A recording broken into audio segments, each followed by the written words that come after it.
What could be better than carrots, onions, and slow-cooked beef? This braised beef dish is warm, tender, and fall-apart delicious. Let's make it together. Before I get started on cooking the beef, I'm going to cut up the vegetables. So that will be 4 to 5 onions and 2 carrots. I guess it's onion season because these onions were extremely fresh and they were making me cry the whole time I was cutting them. I was somewhat cutting them blind, closing my eyes here and there because I could just not handle it. I like to put a lot of onions in my braised beef dish, but if you're someone who doesn't quite like onion as much, then you don't have to put as many. It's really up to you and your family's preferences. Just remember that these onions will greatly decrease in volume as they cook. So you may think you have a huge bowl of onions, but in reality, they will reduce in size exponentially. The next step is to slice the carrots. I'm just going to peel the carrots real quick here. I got these at the grocery store, so not from my garden, and therefore I will peel them. I like to cut these carrots up relatively small. I like them to sort of blend in with the sauce because that way my kids are less likely to pick them out. You could make bigger chunks though if you prefer them that way, such as what you would see in a stew. There are so many ways to cut these vegetables, and really everyone has their own preferences, so feel free to do as you please. I was quite excited on this day to make this braised beef dish. To me, a dish like this is best on a cold day. You just get that warm, cozy feeling while eating it. Now, my family bought half a cow in the middle of the summer, so we were given all these nice roasts and the Osobuco and the chuck. And I never really got a chance to make any nice stews or slow cooked beef meals with it because I just didn't feel like it was well suited for summertime. So now that it is heading into winter or late fall and the weather's starting to change and it's getting much crispier outside, it just feels like the perfect dish to finish off the day and to enjoy with my family for dinner. So here I went back to the onions after my eyes had somewhat recovered, but again, they were starting to burn, so I really wanted to finish this up as quick as possible. Got the job done though, just wiping away several tears, but now I have my bowl of carrots and my bowl of onions.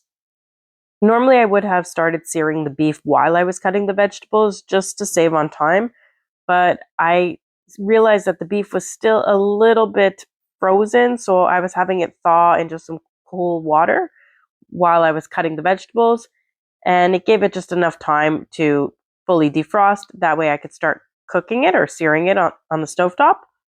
I did not want to sear it while it was partially frozen. I mean, it wasn't really frozen. It was still just a bit too cold. I wasn't sure if there was still frozen bits in it.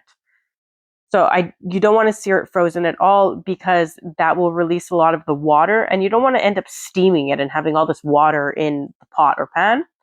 You really want to make sure that it's nice and dry so you get a good brown sear on it. Here, I just took out the meat. So today I will be cooking 3 Osobuco. That is like the leg portion of the cow where you have a lot of bone marrow in the bones. So it's a very flavorful cut of meat. After I patted it dry, I am going to heavily salt it with some coarse salt. You want to make sure to salt all sides of it. And so I'm just keep turning it and adding more salt because I want to get a good sear and I want to make sure the salt fully penetrates into the meat. It'll add a lot of flavor. I did not have any beef stock on hand this day. I still need to make some beef stock with the bones. So instead of going to the store and buying some beef stock, I just chose a cut of meat that has larger bones. So that way, if it cooked throughout the day, I could use water and it would flavor it with the bones that are in the cuts of meat. Another benefit to using Osobuco is you can scrape out the bone marrow and eat it afterwards. It's super good for you. It's very healthy. We like to take a piece of homemade baguette and dip it in the sauce and then put some bone marrow on it and take a bite and eat it just like that because it is delicious. We can't let any part of that cow go to waste.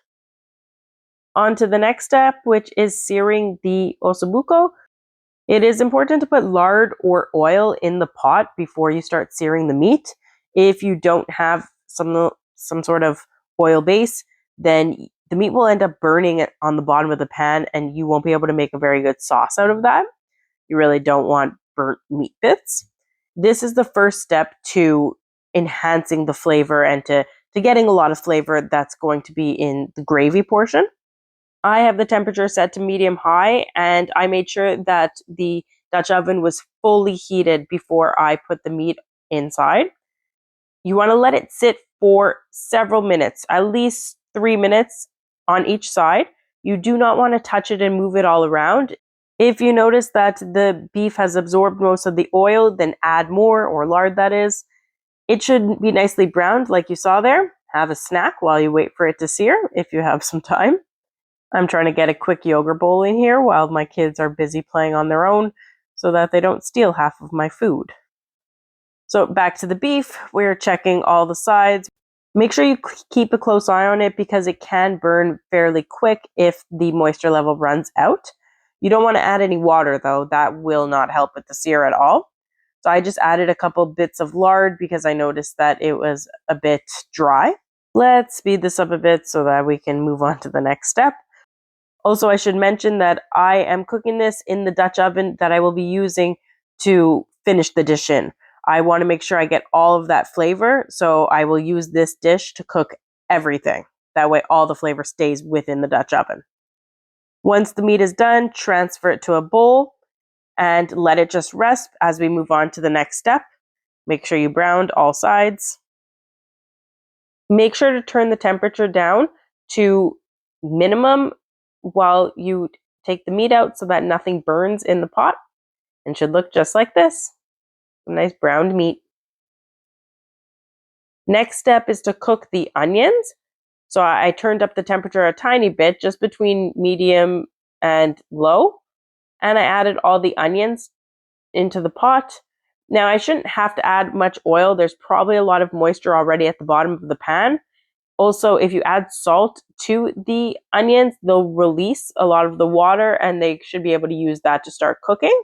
But if you notice that it's way too dry, then feel free to add a tablespoon of oil or lard. While stirring these onions, I will scrape the bottom to deglaze the pan. This is how we start building our flavor.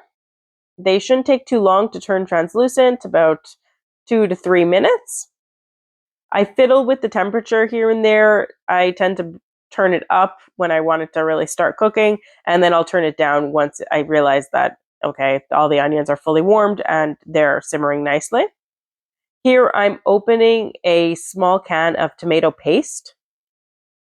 Tomato paste is actually something I really want to make from scratch, but I only had so many tomatoes this year, and it takes a lot of tomatoes to make tomato paste. You really have to cook down those tomatoes so it becomes nice and thick. And I didn't want to sacrifice my tomato sauce to make into tomato paste because then I would not have enough sauce to last me throughout the year. And I find tomato sauce extremely important, whereas I could supplement tomato paste with the store-bought and it won't change the flavor too much. So here's what my carrots and onions look like. I just added the carrots in recently.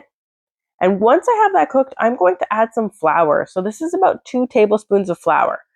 This step isn't in every braised dish, but I like to add some flour. It thickens the dish and the sauce in the end. I'm making sure to always scrape the bottom of the pan to get any burnt, or not burnt bits, but browned bits that were at the bottom from the beef. And I will constantly do that while making this dish because that's how you really build the flavor, by scraping up any little browned bits at the bottom or anything that's been caramelized, such as this tomato paste.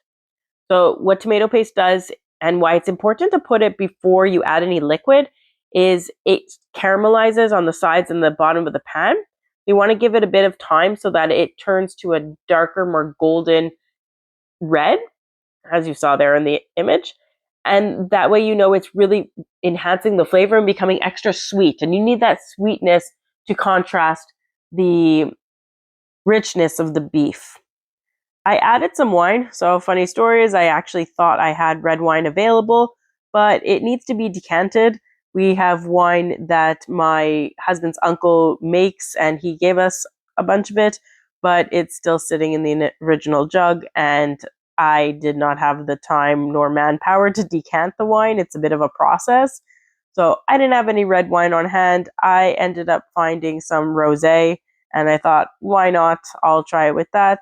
and it worked, but I still think red wine would have been a better choice. So I just added about 3/4 to a cup of red wine. I measured with my heart. I let it reduce by half and it burnt the alcohol away. And then the next step was to add back my beef to this dish. So I'm just slowly placing it, kind of pillowing it into the onions and carrot mixture. And I don't want to waste any of that sauce. Make sure you keep all the sauce that came with the meat. That is delicious sauce that adds so much flavor. So I'll even fill my bowl with water to get every last bit. And you want to make sure the beef is submerged about 2/3 of the way. Last step is to put it in the oven for about 4 hours at a low temperature, about 300. And here's how it turned out. I can tell you it was absolutely delicious. My whole family loved it. I served it with a baguette and some broccoli, and it was divine. Let me know what you think.